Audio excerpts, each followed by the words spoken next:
Audioholics, we're back at CES 2017, and I am here with the person I personally consider to be the hardest working man in audiophiledom, and that is Sandy Gross of Golden Ear Technology, here to tell us all about the brand new, top of the line, flagship, drool-worthy, award-winning Golden Ear Triton Reference speakers. Thank you, Marshall. We've had a really terrific show so far. The press has been here, consumers have been here, audiophiles, listeners, and everybody's been blown away by the reference. So what is the reference? Where did it come from?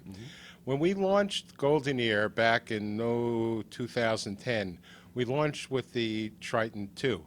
And it was a basic concept. It was a Diapolito array of upper bass mid-range drivers, a folded ribbon tweeter, and an active woofer subwoofer section. And I felt that the concept was a really good concept that could go far, not just the Triton 2, but we could continue with it. We came out with a smaller one 2 years ago, maybe it was 3 years ago, we did the Triton One. Triton One has won Best Speaker of the Year from almost every publication. All kinds of awards. People have been nuts over it. And that was, I guess, 3 years ago. It was a larger version of the Triton 2. And we were always thinking of trying to come up with new products. It's an important thing in any industry. And one day, I was thinking, gee, do we want to shoot for the moon and go make a mega buck speaker? Because we see a lot of them these days in the market. Yes. And I finally realized that it makes no sense. We should continue with what we're doing, which is to evolve the basic concept. And that's what we set out to do. And that was Triton Reference. So we see the Triton Reference in front of us, but there's a lot of work that went into this. What was your overall goal when you first imagined what this speaker might be like? Well, the goal was an interesting one. In the high-end audio business these days, we see some megabucks, cost-no-object speakers that are so expensive, the cost of a house. And we wanted to develop a speaker of that quality, of that performance range, that, although not inexpensive, because you can't, but it was something that people could actually aspire to and afford to buy. And that's really what the Triton Reference is all about. Yeah, it's my own story. You get a classic speaker brand that you start maybe at more of an entry level, couple $100s a pair. At some point, you want to keep moving up, and so this gives folks a place to say, hey, once I want to take my audio obsession to the next level and I've got the means to do it, you can do that, but without having to mortgage the house, like you say. Absolutely, that's the goal.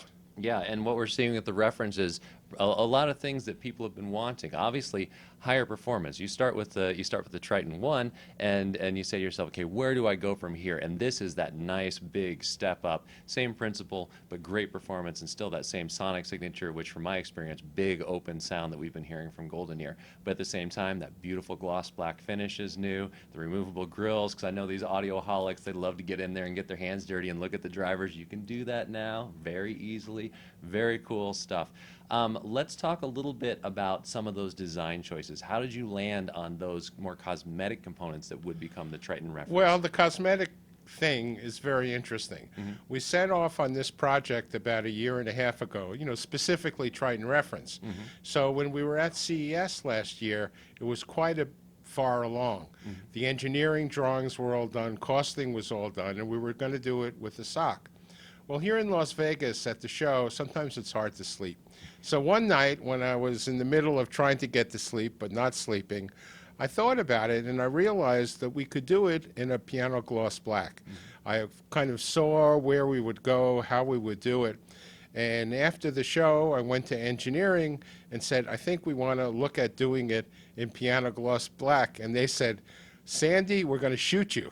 Because they had to redo all the engineering drawings. It wasn't a simple thing. They had to get it all recosted. And we looked at it, and it made a lot of sense. It worked in terms of, where we wanted to be in terms of cost. And that's the direction that we went, the piano gloss black. And it's gorgeous. And the response, the other speakers, the SOC is a very nice concept. It's soft. It's very friendly.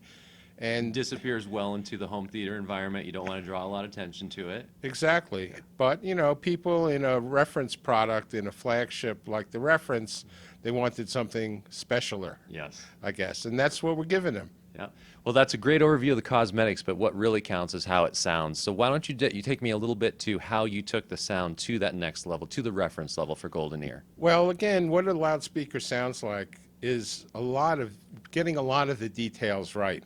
So the Triton Reference has all new drivers. The drivers, they're based on, well, the tweeter, for instance, it's a good example. It's got the same folded ribbon diaphragm, but it has 50% more neodymium, which is the magnetic material in it.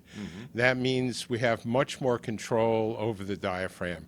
The rise time is faster, there's more control, but it's not just the neodymium.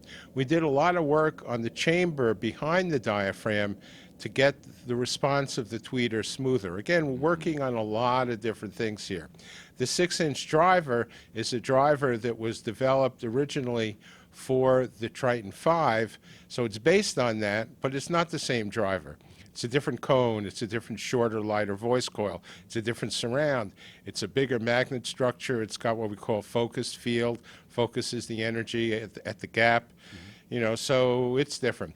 And then since it's a 6-inch driver, we decided we could make the active drivers bigger, wider, because we had more cabinet to accommodate them.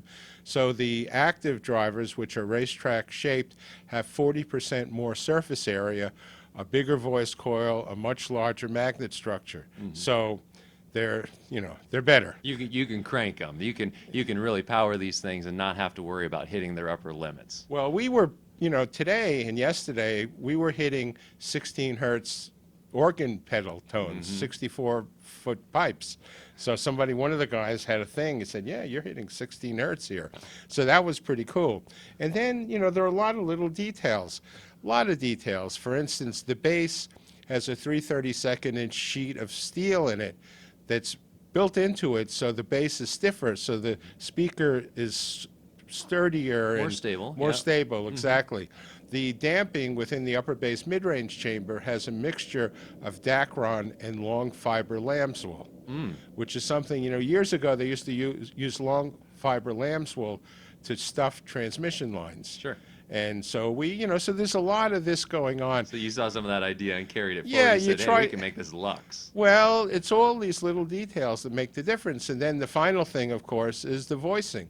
We have a full-scale anechoic chamber within our facility that is a duplicate of the one at the NRC, which is well known. The famous one in Canada. Exactly. And we really use that. We have 8 engineers, and we do a lot of work with measuring the speakers, and then they bring it to a certain point, then it goes into the listening room, and then the real work begins to get it voiced properly.